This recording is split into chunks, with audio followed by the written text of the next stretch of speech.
नमस्कार दोस्तों, मैं योगेश यादव आप सभी लोगों को मेरे इस YouTube प्लेटफॉर्म ट्यूटोरियल मंच से स्वागत करता हूं। आशा करता हूं कि आप लोग स्वस्थ होंगे।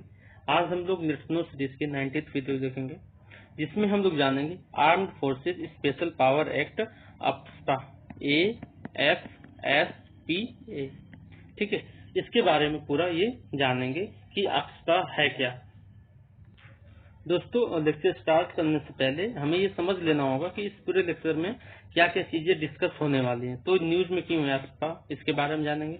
और जो अफ्स्पा है क्या, वो बहुत ही जरूरी है हमें समझना, उसके बारे में जानेंगे। और अफ्स्पा को लेकर जो इस एक्ट को लेकर क्या कंट्रोवर्सी, क्या विवाद है, उसके बारे में यहाँ पर चीजें जानने वाले हैं। ठीक है, न्यूज में क्यों, न्यूज में इसलिए कि ministry of home affairs MHA, जो कि अमित शाह जी हैं, क्या है, हमारे गृह मंत्री। ठीक है, उन्होंने क्या किया है कि जो अरुणाचल प्रदेश और नागालैंड में जो भी अफ्स्पा लगा हुआ था, उसको क्या कर दिया, 6 महीने के लिए और एक्सटेंड कर दिया है। एक्सटेंड मतलब कि बढ़ा दिया, 6 महीने का टेन्योर और इंक्रीज कर दिया, 6 महीने तक और लगा रहेगा आगे, है ना। क्या है अफ्स्पा, ठीक है, इसके बारे में जानेंगे। ये सबसे पहले नागालैंड में 1958 के दशक में इसको लाया गया। ठीक है, और ये जो एक्ट है ये स्पेशल फोर्सेस को, जो भी स्पेशल फोर्स होती है इंडिया की, आर्म्ड फोर्सेस, स्पेशल फोर्सेस, चाहे सेंट्रल आर्म्ड फोर्स हो, चाहे कोई भी हो, ठीक है, उसको क्या करती है कि उसको स्पेशल पावर देती है। वो कहाँ पर, डिस्टर्ब एरिया में उनको क्या किया जाए, डिप्लॉय किया जाता है, और वो किसी को भी मार सकते हैं। Kill anyone acting in contravention of law, कोई भी अगर लॉ को, कोई भी अगर नियम को तोड़ रहा है ना, तो उसको क्या कर सकते हैं, उसको जान से मार सकते हैं या फिर अरेस्ट कर सकते हैं। और उनके घरों में, जैसे नॉर्मल आपके गांव में क्या होता है कि अगर कोई भी चोर है, कोई भी अगर मामला हुआ है, तो पुलिस आपके घर में नहीं घुस सकती है।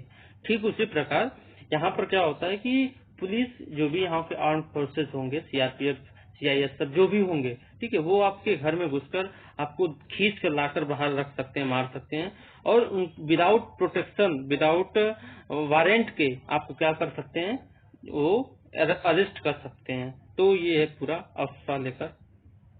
ये जो एक्ट है अफ्स्पा, उससे लेकर उसमें विवाद क्या है, तो इसमें सबसे पहला मेन पॉइंट है ह्यूमन राइट वायलेशन। आपके अधिकार हैं, आपके अधिकारों को वायलेट किया जा रहा है। मान लो, ठीक है, कि झगड़ा हो गया, मान लो जैसे नॉर्मल प्लेन जैसे हम लोग रहते हैं, वहां पर क्या होता है, झगड़ा हो जाता है, पुलिस आती है, अरेस्ट करती है, वारंट निकलता है, ठीक है, एक जुडिशरी प्रोसेस होता है। लेकिन जहां पर अफ्स्पा लगा होगा, वहां पर ये सब जुडिशरी प्रोसेस होने का कोई चांस ही नहीं है। तो ये यहाँ पर क्या हो रहा है कि आपके जो राइट है वो क्या कर दिया जा रहे हैं, डिनाइड कर दिया जा रहा है। यहाँ पे लिखा हुआ, empower security personnel down to non commission officer to use force and suit. ठीक है, अगर जो कोई भी पुलिस पर्सनल है, ठीक है, वो, उसका कोई एक रैंक होना चाहिए, तब आपको गिरफ्तार करे तो ठीक है, आपको शूट करे तो कुछ हद तक ठीक है, ठीक नहीं है, मतलब शूट करना तो कोई भी जस्टिफाइड है ही नहीं। ठीक है, तो यहाँ पर नॉन कमीशन्ड ऑफिसर भी आपको फोर्सली मतलब मार पीट सकते हैं, आपको शूट कर सकते हैं, मतलब जान से मार सकते हैं, नॉन कमीशन्ड ऑफिसर। और क्या है कि grand soldiers execute powers to enter premises, search and arrest without warrant. और जो भी सोल्जर्स होते हैं, जो सैनिक होते हैं, सैनिकों के पास इतना अधिकार नहीं होता है, उनको ऑर्डर्स मिलता है तब जाके एक्ट करना होता है। लेकिन यहाँ पर क्या है कि सैनिक भी आपको क्या कर सकते हैं, विदाउट वारंट अरेस्ट कर सकते हैं, किल कर सकते हैं। तो ये है इससे रिलेटेड अफसर से लेकर क्या है, कंट्रोवर्सी, विवाद है कि ये क्या करती है, ह्यूमन राइट वायलेशन करती है। और ये जो अफ्स्पा है ना, यहाँ पर नागालैंड में इंसर्जेंसी हुई थी, बहुत ज्यादा उपद्रव होता था एक दूसरे को, मतलब मांग, ये इंडियन में मतलब इंडिया को एक्सेप्ट नहीं करते थे, तो उनको दबाने के लिए, उनको शांत करने के लिए, जैसे जम्मू कश्मीर में हुआ, ठीक है, ठीक इसी प्रकार पहले नॉर्थ ईस्टर्न जो कंट्रीज स्टेट्स हैं हमारे, 7 सिस्टर्स हैं, यहाँ पर ये सब चीजें बहुत ही ज्यादा नॉर्मल थी। अब तो बहुत सुधर गया ना, पहले बहुत ही ज्यादा मुश्किलें होती थी उनको शांत कराना, उनके एग्रीमेंट को मानना।